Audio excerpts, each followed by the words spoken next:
आपने बहुत सारी कहानियां सुनी होंगी, लेकिन ये वाली आपकी रूह को झकझोर देने वाली है। ना शुक्र और विश्वास खाती तथा मदद ना करने वाले स्वभाव के कारण पूरे गांव ने अपने विरुद्ध एक प्रतिशोधी भूत को जन्म दिया। आगे जो हुआ वो चुकाने वाला था, क्योंकि उस भूत का क्रोध उस क्षेत्र में हर किसी पर अजय था। ये एक रहस्यमय आत्मा का असामान्य मामला था जो दशकों से ग्रामीणों को भयभीत कर रहा था और उनके दरवाजे बंद रखने के अलावा उनके पास और कोई समाधान नहीं था। ऐसा तो क्या हो रहा था जब कोई उसकी पुकार सुनकर उसके लिए दरवाजा खोलता है।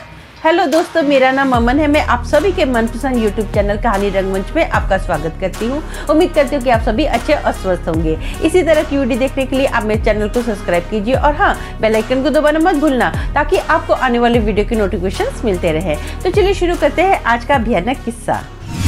दोस्तों, आज का जो किस्सा है ये उत्तराखंड चंबा के पास पुरानी टिरी के इलाके में, जहां पर कर्ज पिक्चर की शूटिंग हुई थी। वो गाना था ना, एक हसीना थी, हीरो की मौत होती है एक मंदिर के पास, वहां का ये किस्सा है। यहाँ पर ना एक फैमिली रहती है जिसमें हस्बैंड वाइफ है। हस्बैंड का नाम विनय है और वाइफ का नाम रोशनी है। वैसे तो ये चंडीगढ़ से बिलोंग करते हैं, लेकिन काम के सिलसिले में ना ये कुछ दिन के लिए यहाँ पर आए हुए हैं। ये लोग एक घर रेंट पर लेते हैं। अब इनको आए हुए 2 ही दिन हुए हैं। जो पति है वो तो सुबह सुबह काम पर निकल जाता है और जो रोशनी है ना, वो काम निपटा कर ना अक्सर क्या करती है, जब फ्री होती है ना, तो वो ना अपने दरवाजे के पास एक औरत से बात करती है। 2 दिन ये ऐसा ही करती है, कंटिन्यू बात करती है। इनकी जो पड़ोसन होती है ना, उसको नजर रखने की बड़ी आदत होती है। वो ना इसको घूर घूर के देखती है। और 2 दिन के बाद ना इनकी एक पड़ोसन आती है और इसको पूछती है, बहन जी आप बुरा ना मानो तो आपसे एक बात पूछूं? तो ये बोलती हाँ पूछिए। तो ये ना इनकी पड़ोसन बोलती है, आप किससे बात करते हो? तो रोशनी को लगता है कि ये ना, मुझे ऐसा लगता है बहुत ही चुगलखोर होगी, नजर रखने वाली औरत होगी। तो रोशनी इसको बोलती है कि इस गांव में जो औरत रहती है मैं उससे बात करती हूँ। तो इनकी पड़ोसन बोलती है, बहन जी यहाँ पर कोई नहीं होता, आप अकेले ही खुद ही बड़बड़ाते रहते हो। मैं 2 दिन से आपको देख रही हूँ, आप अकेले ही बातें करते हो। आपको नहीं पता है आप जिससे बात कर रहे हो ना, वो एक आत्मा है। ये सुनकर ना रोशनी एकदम चौंक जाती है, घबरा जाती है, ये कि क्या बोल रही है।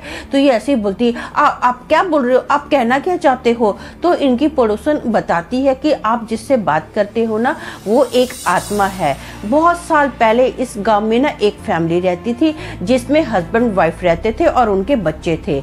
एक बार क्या हुआ, पहाड़ टूटने की वजह से ना पूरा परिवार का विनाश हो गया और वाइफ ही बच गई। अब जो वाइफ थी ना, वो लोगों के घरों में खाना मांगकर अपना गुजारा करती थी।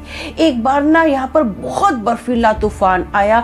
सब लोग रात के वक्त अपने अपने घरों के अंदर चले गए और सब लोगों ने अपने घरों के दरवाजे बंद कर दिए। बर्फीली तूफान की वजह से ना इसका घर टूट गया और टूटा हुआ घर ना इसके आधे शरीर पर गिर गया। ये इतनी घायल हो गई थी ना कि चल फिर नहीं पा रही थी। ये पूरी तरह से अधमरी हो चुकी थी। इसने लोगों से मदद की मांग की कि कोई कृपा करके मेरी मदद करे, मुझे बचाओ, मैं बहुत तकलीफ में हूँ। लेकिन सब लोग अपने घरों में बंद रहे, किसी ने इसके लिए कोई मदद नहीं की। कोई दरवाजा खोल के बाहर इसको देखने तक नहीं आया, क्योंकि बहुत ज्यादा भयंकर तूफान था। अब अगली सुबह हुई ना, जैसे ये तूफान थमा ना, तो सब लोगों ने देखा ये ना बर्फ में आधी जमी हुई थी। इसका पूरा शरीर एकदम कड़क था और ये मर चुकी थी। अब यहाँ पर जब जब बर्फीला तूफान आता है ना, इस औरत की जो आत्मा है ना, लोगों का दरवाजा ऐसे ही खटखटाती है। सेम वैसा ही बोलती है कि मेरे लिए दरवाजा खोलो, मुझे मदद की जरूरत है। जो भी इस औरत के लिए दरवाजा खोलता है ना, वो अगली सुबह बर्फ में मृतक पाया जाता है। उसकी जो पूरी बॉडी है ना, कड़क होती है। यहाँ पर ऐसी बहुत सारी घटना हो चुकी है। मुझे लगा ही था कि आप उस औरत से बात करते हो, मैं आपको चौकन्ना करने के लिए आई हूँ। आप सावधान रहिए, वो जो औरत है ना बहुत ही डेंजर है, आप उससे बात मत करना अगर आपको कभी दिखाई दे। अब ये बात बोलकर ना इनकी पड़ोसन तो चली जाती है। जो रोशनी होती है पूरा दिन बहुत ज्यादा अपसेट रहती है। उसको समझ ही नहीं आता कि मैं करूँ तो क्या करूँ, उसका भूत मुझे क्यों दिखाई दिया। अब इसका किसी चीज में मन नहीं लगता। ये खाना भी बनाती है ना, बहुत ही ज्यादा गड़बड़ी कर देती है, खाने में बहुत ज्यादा नमक डाल देती है।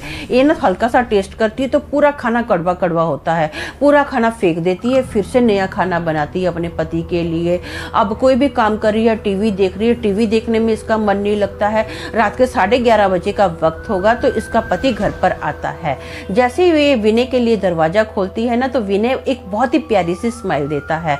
ये ना एक नकली सी स्माइल देती है। तो विनय इसको पूछता है क्या हो गया रोशनी, सब ठीक तो है? तो अचानक से ऐसा तेरी स्माइल अजीब सी बदली बदली सी क्यों है? तो ये बोलती है नहीं नहीं सब ठीक है, सब अच्छा है, ऐसे बस ऐसे ही करके उसकी बात को टाल देती है। तो बोलता ठीक है यार, मेरे को ना बहुत जोर से भूख लगी है, मैं फ्रेश होके आता हूँ, तो तब तक मेरे लिए खाना लगा दे। तो ये बोलती हाँ ठीक है। अब ना विनय फ्रेश होकर आ जाता है, लेकिन वो पाता है कि जो रोशनी है ना ऐसे ही अपना डाइनिंग टेबल पर बैठी है, कोई खाना वगैरह नहीं लगा है। वो पूछते कि खाना क्यों नहीं लगाया? तो रोशनी ना एकदम ऐसे चौंक जाती है, बोलती हाँ बस मैं लगाती हूँ, थोड़े टाइम में खाना गर्म करती हूँ। अब विनय उसको पूछता है कि क्या बात है, सच्ची सच्ची बता, कुछ गड़बड़ है क्या, कोई टेंशन है क्या? तो बोलते नहीं कोई टेंशन नहीं है, मैं बस लगाती हूँ खाना, बस मेरा ध्यान थोड़ा इधर उधर था। तो वो पूछता है कि किस चीज में तुम्हारा ध्यान था? मैं जब से आया हूँ तुझे देख रहा हूँ तो बहुत ज्यादा अपसेट है, बात क्या है मेरे को बता तो सही। तो ये बोलते ठीक है मैं खाना लगाती हूँ, खाना खा के फिर बात करते हैं।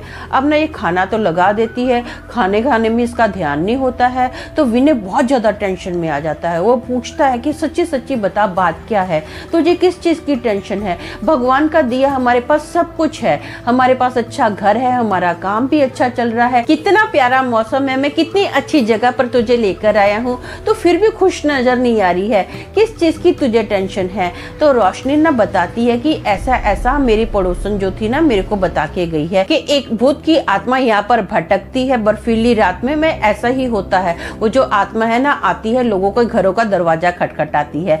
तो विनय ना जोर जोर से हंसना स्टार्ट कर देता है रोशनी पर, बोलता तू पागल हो गई है, तू पढ़ी लिखी लड़की है, ऐसे कैसे लोगों की बातों में आ सकती है? ये कितना पुराना गांव है, ये लोगों की सोच जानती है क्या है? और तू एक शहर की पढ़ी लिखी लड़की है, लोगों की बातों में कैसे आ सकती है? क्या बात करती है रोशनी, ऐसा कुछ नहीं होता, भूत प्रेत कुछ नहीं होते हैं, चल चुपचाप खाना खा। मैं तो टेंशन में आ गया था, तू पता नहीं क्या सोच रही है, किस चीज की तुझे टेंशन हो गई? यार मौसम इतना अच्छा है, मजे करते हैं, एंजॉय करते हैं, क्या फिजूल की बातें लगाती है? भूत प्रेत आते हैं, भूत प्रेत आते हैं, देख बाहर वैसे ही बर्फ का तूफान चल रहा है, आया कोई भूत? कोई भूत नहीं आने वाला है, खामखा टेंशन ले रही है, भूत आएगा भूत आएगा, कोई भूत प्रेत नहीं होते हैं। इतने में ना इनके घर का दरवाजा जोर जोर से खटखटाना स्टार्ट हो जाता है। रात के 12 बजे होते हैं, ठक ठक ठक की आवाज आती है। ये थोड़ा टेंशन में आ जाती है रोशनी। तो विनय ना दरवाजा खोलने के लिए जाता है, रोशनी फटाफट विनय का हाथ पकड़ लेती है और बोलती है नहीं नहीं नहीं दरवाजा मत खोलने ना। तो रोशनी को बोलता है विनय टेंशन मत ले यार, मेरे को देखने तो देख कौन है कौन नहीं है। तो ना जोर जोर से किसी के रोने की आवाज आती है। तो रोशनी बोलती मैंने बोला था ना किसी के रोने की आवाज आएगी, अपनी पड़ोसन बता के गई थी कि किसी के रोने की आवाज आएगी, फिर अभी आवाज आएगी हमसे कोई दरवाजा खुलवाएगा, हमसे बोलेगा कि हमारी मदद करो, मैं बहुत तकलीफ में हूँ। अब ऐसा ही होता है। विनय ना गुस्से में बोलता है कौन है बाहर?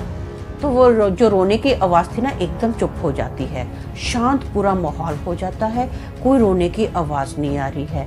थोड़े ही टाइम के बाद ना एक औरत की आवाज आती है और बोलती है मेरी मदद करो, मैं बहुत तकलीफ में हूँ, प्लीज दरवाजा खोलो, मेरी मदद करो, कोई मेरी मदद करो।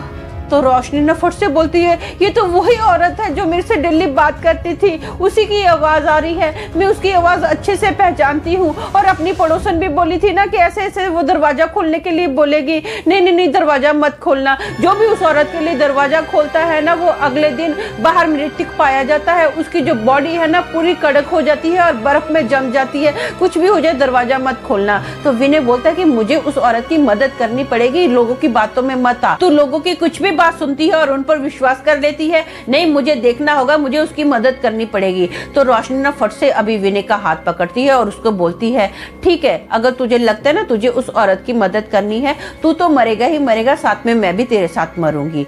ये बात सुनकर ना विनय एकदम चौंक जाता है। वो रोशनी को गले लगाता है और बोलता है ठीक है मैं दरवाजा नहीं खोलूंगा। पूरी रात ऐसे ही तूफान आता है, दरवाजा खटखटाया जाता है, ये लोग दरवाजा नहीं खोलते। जैसे ही अगली सुबह होती है ना, विनय और रोशनी इस बात को कंफर्म करने के लिए कि यहाँ पर एक आत्मा का भूत ऐसे ही भटकता है ना, ये लोग बहुत सारे लोगों से बात करते हैं। बहुत सारे लोग बताते हैं कि हाँ, ये जो घटना है ना सच्ची घटना है। उस औरत के भूत ने ना कम से कम 7 लोगों की यहाँ पर जान ले ली है। तो जब से यहाँ से 7 लोगों की मृत्यु हुई है ना, तब से सब लोगों ने डिसाइड किया है कि जब जब यहाँ पर तूफान आएगा और जिसका भी घर का दरवाजा खटखटाया जाएगा ना, कोई कुछ भी हो जाए दरवाजा नहीं खोलेगा।